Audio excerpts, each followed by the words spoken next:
Sir இவர் பேர் வந்து முகமது ரோஷன் 11th படிக்கிறாரு அரைஸ் இன்டர்நேஷனல் ஸ்கூல். இவர் வந்து அகமது அலி இவர் 8th படிக்கிறாரு, இவர் அரைஸ் இன்டர்நேஷனல் ஸ்கூல். சார் ரெண்டு பேரும் இந்த கல்வியாண்டுல வந்து சரி பிரைவேட் ஸ்கூல்ல சேர்த்து படிக்க வைக்கலாம், நம்ம கஷ்டப்பட்டாலும் பரவாயில்லன்னு சேர்த்து விட்டோம். சார் சேர்த்து விட்டுட்டு ரெண்டு பேத்துக்குமே டேர்ம் ஃபீஸ் எல்லாம் கட்டிட்டோம். இந்த பையனுக்கு ஒரு டேர்ம் ஃபீஸ் இருக்கு. நான் என்னாச்சுன்னு கேட்டீங்கன்னா ஒரு 2 மாசத்துக்கு முன்னாடி வந்து ஏதோ டிவி ரிப்பேர் உங்க பையன் தான் பண்ணிட்டான்னு ஸ்கூல்ல இருந்து ஒரு ஏதோ அழைப்பு வந்து சார் போய் கேட்டதுக்கு பையன்கிட்ட வெள்ளை பேப்பர்ல கையெழுத்து வாங்கியிருக்காங்க. அந்த ஸ்கூல்ல அந்த கிளாஸ்ல இவன் தான் செஞ்சாங்க உண்டான சிசிடிவி ஃபுட்டேஜ் எதுவுமே இல்ல. நாங்க இவன் தான் செஞ்சான்னு சொல்லும்போது நாங்க போய் கேட்கறோம், சார் ஏன் சார் எங்க பையன் தான் செஞ்சான்னு என்ன ஆதாரம் அப்படின்னு கேட்டா அது நாங்க சொல்றதுதான், நீங்க வந்து உங்க பையன் வந்து எழுதி கொடுத்துட்டாரு, உங்க பையன் கையெழுத்து போட்டான்னு சொல்லி டிசியில நான் ஏதாவது கை வச்சிருவேன், நீங்க எங்களுக்கு டிவி வாங்கி கொடுங்க அப்படின்னு சொல்லி உங்களுக்கு கையெழுத்து வாங்கிட்டாங்க. ரெண்டாவது இந்த பையனுக்கு எக்ஸாம் வருது, இந்த பையனுக்கு நாங்க ஃபீஸ் கட்டிடுறோம் கட்டியாச்சு சார். கட்டியுமே அந்த ஃபீஸ் நான் டிவிக்கு தான் எடுப்பேன், டிவிக்கு தான் ஃபர்ஸ்ட் ப்ரியாரிட்டிங்கிறாரு அகமதுங்கிறவரு. அவர் பேர் எம்டியா அஸ்மத்ங்கிறவர் எம்டி, அந்த அரைஸ் இன்டர்நேஷனல் ஸ்கூலோட எம்டி எழுதி சொல்றாரு டைரக்டாவே, நாங்க ஃபர்ஸ்ட் ப்ரியாரிட்டி டிவிக்கு தான் கொடுப்போம், கல்விக்கு கிடையாதுங்கிற வாய்ஸ் ரெக்கார்டு முத கொண்டு இருக்கு சார். இந்த ரெக்கார்ட்லாம் வச்சுட்டு போன வாரம் கொண்டு கொடுத்தேன் இந்த மனு. எனக்கு கல்விங்கிறங்காட்டி உடனடியாக நடவடிக்கை எடுக்கப்பட்டிருக்கணும். ஒரு வாரமா அலைய வைக்கிறாங்க, ஒரு வாரமா. இப்ப ஒரு வாரமா இந்த குழந்தைகளுக்கு ஸ்கூல் இல்ல, இப்ப 2 மாசம் ஆச்சு இந்த குழந்தை ஸ்கூலுக்கு போய். மனநல பாதிக்கப்படுது எப்படி?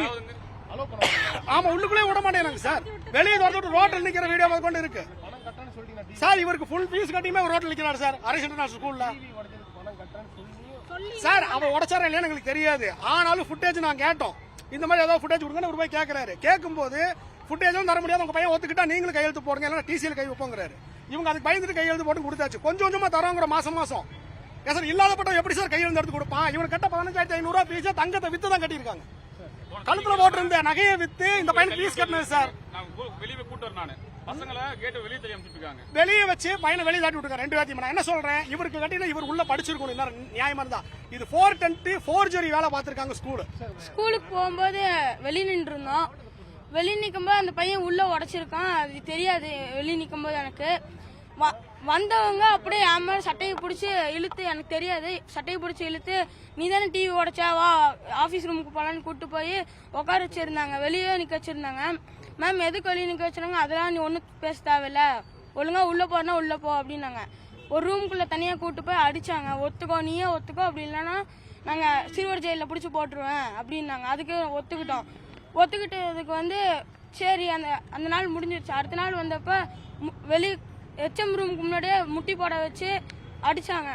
எதுக்கு மேம் அடிக்கிறீங்கன்னு கேட்டா நீ ஒன்னும் பேச தேவையில்ல, முட்டி போடணும் முட்டி போட உங்க பேரண்ட்ஸ்க்கு ஃபோன் பண்றேன்னாங்க. எதுக்கு பேரண்ட்ஸுக்கெல்லாம் ஃபோன் பண்றீங்க மேம் அப்படின்னு கேட்டதுக்கு நீ சும்மா இரு அப்படின்னாங்க. உடைக்காத காரணத்துக்கு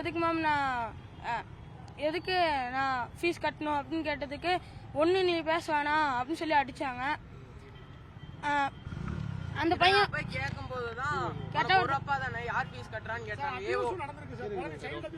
கெட்ட வார்த்தை பேசுறாங்க. ஏவோ விஜயகுமார் சார் வந்து அடிச்சாங்க. அதுக்கப்புறம் கெட்ட வார்த்தை பேசினாங்க. ஏவோ விஜயகுமார் சார் வந்து கெட்ட வார்த்தை பேசினாங்க. அப்புறம் பேக் எடுத்து தூக்கி வீசி சட்டையை பிடிச்சி இழுத்துட்டு வந்து வெளியே விட்டாங்க. அவ எதுக்கு இப்படிலாம் பண்றீங்கன்னு கேட்டதுக்கு நீ ஒன்னும் பேச தேவையில்ல, கிளம்பு ஸ்கூல் விட்டு, இல்லை நானே போய் விட்டு வந்துடுவேன் வீட்டுக்கு அப்படின்னாங்க.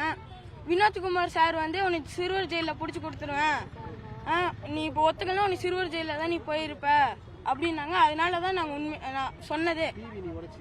உடைக்கல, இன்னொரு பையன் தான் உடைச்சான், அவன் ஹிந்திக்கார பையன். சிசிடிவி கேமரா ஃபுட்டேஜ் எதுவுமே இல்ல. நான் வெளியே நின்று இருந்தேன் சார், பேக்கோட கதவு பூட்டி உள்ள போய் பூட்டிக்கிட்டான் அந்த பையன், எனக்கு தெரியாது. வெளியே நிற்கும் போது அவன் உடச்சிட்டான், டம்முன்னு சவுண்ட் கேட்டுச்சு. கீழே இருந்து 2 பசங்க மேல ஓடி வந்தாங்க. என்னடா சவுண்ட் அப்படின்னு கேட்டதுக்கு அவனுக்கு போய் மேம்கிட்ட போட்டு கொடுத்துருக்காங்க, நான் தான் பண்ண மாதிரி. அவங்க போட்டு கொடுத்ததுக்கு மேம் எதுவுமே தெரியாம சட்டையை பிடிச்சி இழுத்துட்டு போயிட்டாங்க கீழே. சங்கீதா மேம் கிளாஸ்ல உட்காந்துருக்க கத்தி கூப்பிட்டு அப்படியே சட்டையை பிடிச்சி இழுக்கிறாங்க எல்லாத்துக்கு முன்னாடி. 3 மாசம் ஆச்சு இதோட. போன வாரம் திங்கக்கிழமை ஸ்கூலுக்கு போனா மெடிக்கல் சர்டிபிகேட் கேட்டாங்க. அப்பா வாங்கிட்டு வரதுக்குள்ளயும் வெளியே போய் நில்லு அப்படின்னாங்க. நான் உள்ள அப்பா போயிருக்காருல அப்படின்னு சொன்னதுக்கு சட்டையை பிடிச்சி பேக் அப்படி லஞ்ச் பேக் எல்லாத்தையும் தூக்கி வீசினாங்க. இப்பெல்லாம் தூக்கி வீசாதீங்க அப்படின்னு கேட்டதுக்கு நாங்க கொஞ்ச நேரம் அங்கேயே நின்று இருந்தோம். அதுக்கப்புறம் கேட்டை சாத்தி வெளியே ரோட்டுக்கு தாத்தி விட்டாங்க. இவன் பண்ணதுக்கு வந்துட்டு எண்ணெயை சேர்த்து சொல்லி வெளியே அமுச்சு விடுறது, சட்டையை பிடிச்சி வெளியே அமுச்சு விடுறது, எல்லாத்தையும் தூக்கி வெளியே தான் போடுவாங்க. இவனை போய் கேட்டேன், நான் ஏன் இப்படி பண்றீங்க சார் அப்படின்னு கேட்டு, அந்த இதெல்லாம் பேசாதுன்னு பேட் வேர்டு போட்டாங்க. அப்புறம் வந்துட்டு உனக்கு ஒரு அப்பா தானே, யார் ஃபீஸ் கட்டுறா அப்படின்லாம் போட்டாங்க சார். அந்த ஸ்கூல்ல ஸ்டூடெண்ட்களுக்கு முறையா மரியாதை நடத்துறாங்களா? மரியாதை கொடுக்கறது இல்ல சார். என்ன மாதிரியான இப்ப பேரண்ட்ஸே வந்து கேட்டாலும் அப்படியே எப்படி அவங்க வந்து உட்காந்துட்டு போயிடுவாங்க, அவ்வளவுதான். அவங்க வந்து ரெஸ்பான்ஸ் எதுவும் சொல்ல மாட்டாங்க, ரெஸ்பான்ஸ் எதுவுமே பண்ண மாட்டாங்க. ஸ்கூல் மேனேஜ்மெண்ட்டே அப்படிதாங்க சார்.